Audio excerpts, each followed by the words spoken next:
that would have made it such that you will fight the war better? I'm sure you agree that this may not be the forum to discuss the issues you are raising. But the much I can say, as you have also noticed from the interactions at the leadership level lately, is that government has demonstrated the best interest possible in ensuring that the military and security agencies are adequately equipped.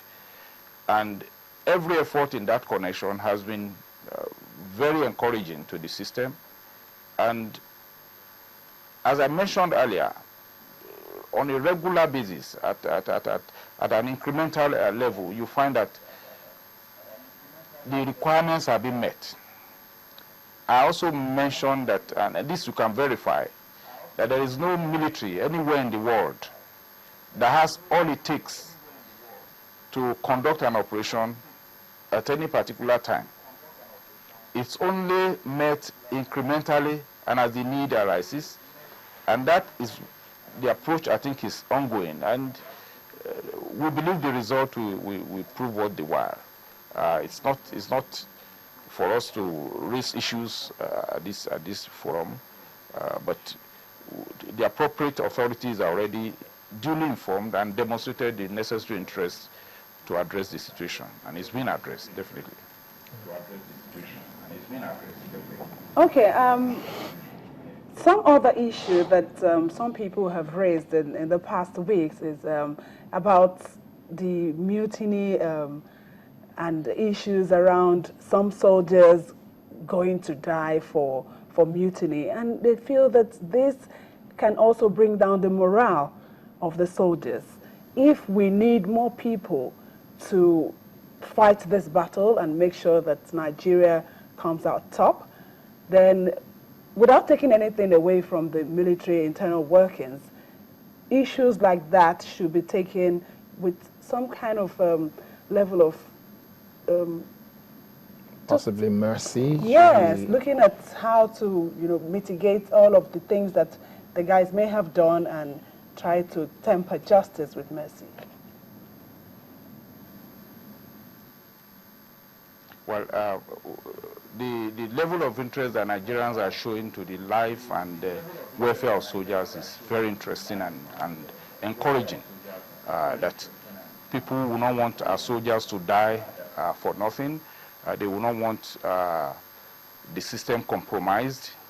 That's the required interest that I said it should be encouraging to the system. But one thing you must also know is that the difference between a military setup and the civilian setting is that there are rules, there are regulations that everybody has endorsed before joining the work. Now, if those rules are meant to be applied,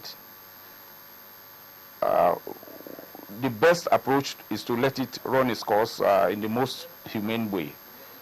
I am reluctant to make comments on this because the process is not even concluded the way analysts have been giving the impression.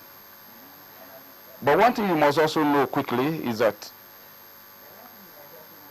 I am sure you don't want a country that is full of mutinous soldiers. And the moment you have it, you can be sure that law and order is already compromised. So it's not a thing for anybody to seek to encourage under whatever guise, under whatever protest. The issue is to confirm, has mutiny actually taken place? And is it to be encouraged? Is it required? And when you need soldiers for battle, the difference is the discipline that they need. Otherwise, they are just a gang, like the gang of rebels or terrorists that are out there. And those are not the kind of people that I'm sure the nation wants to breed. So let's not bring sensation or sentiments to this matter. It's still being looked at. The appropriate authorities will take the final decision, which we believe will be appropriate in addressing the situation. But let it not be that for whatever reason, for sentiment or whatever, we want to encourage what becomes dangerous to the whole nation. If you have 1 million soldiers that are indisciplined, it's as bad as not even having a military at all. So let's not just encourage that. Rather, let's address issues as they turn out. Okay. Thank you very much. We have to wrap up now, and as part of ending the conversation on this program today, I'd like to find out from you, what are the things we should expect in 2014 that 2015 that would enable us to say that what we've enjoyed over Christmas and Boxing Day and this Christmas weekend will continue into the new year and going forward throughout 2015?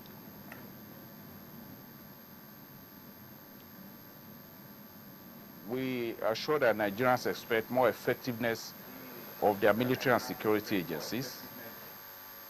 Everything is pointing at that direction. The level of training, the level of supply, the level of synergy within the system is pointing at a great achievement in that direction. The system will also be expecting from the Nigerian populace some understanding and encouragement that will help in the fulfillment of mission, that will give information that can lead to nipping terrorism in bud as quickly as possible. We are seeking understanding, particularly from the elite in society, to be less involved in condemnation without finding what really is the issue. These military and security agencies would like to concentrate on their work and be allowed to do so with little or no distraction whatsoever. And we hope that the year 2015 will give us that privilege from the Nigerian populace and from the military. Okay, that should have been my last question, but actually I couldn't resist this because I got a Twitter message coming in from one Dr. Ani, and he's saying we should ask you, is there any possibility of elections taking place in Adamawa, Yobe, and Borno State in view of the fear of insurgency in those places? Do you think the people can actually go about their daily duties and actually express themselves during election? Come February. We are not expecting this terrorism to last forever, and every work is targeted at ending it as quickly as possible.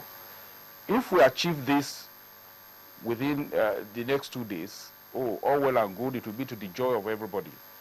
But I can assure you that the effort is concentrating at ending the terrorism to allow normal life, including elections, to take place in every part of the Federation. Maybe with due cooperation and understanding from everywhere, we should look forward with good optimism. So is that a promise from the military that, yes, there will be election and there shouldn't be a problem in terms of security or insecurity, as the case may be? The military and security agencies will be working towards achieving that, and we'll do everything possible. Let's pray and believe that the efforts yield the required result.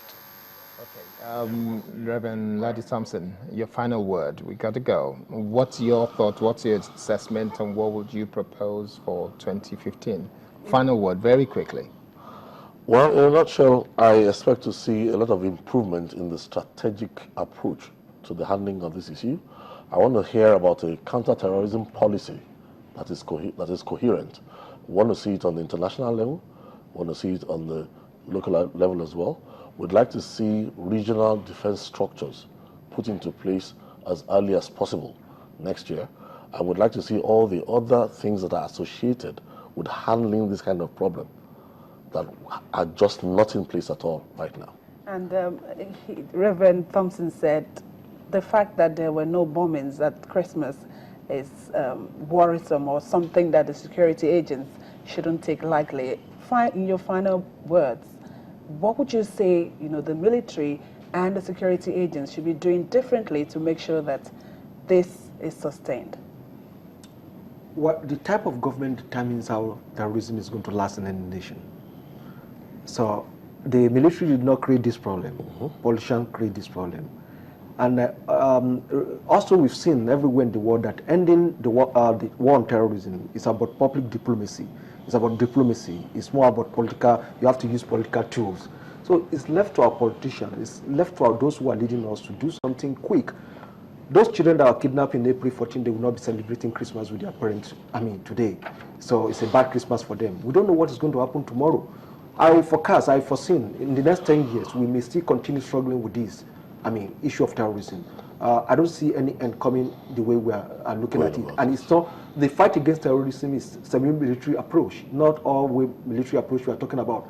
A father donated his daughter to Boko Haram as a human bomb, So it tells you that we have to target what we call body and soul campaign, to enlighten people. So we have to intensify our effort in this, enhance our intelligence to make sure that we use our, and law enforcement. It's ridiculous that up to now we have not been able to arrest any of the financiers of Boko Haram and prosecute them, for God's sake. So those who are carrying weapons in the street, throwing bombs, they are the least important, like Reverend Ladi said. So it's important that in 2015 we must do that, and it also is important. We have been saying this thing all over and over again.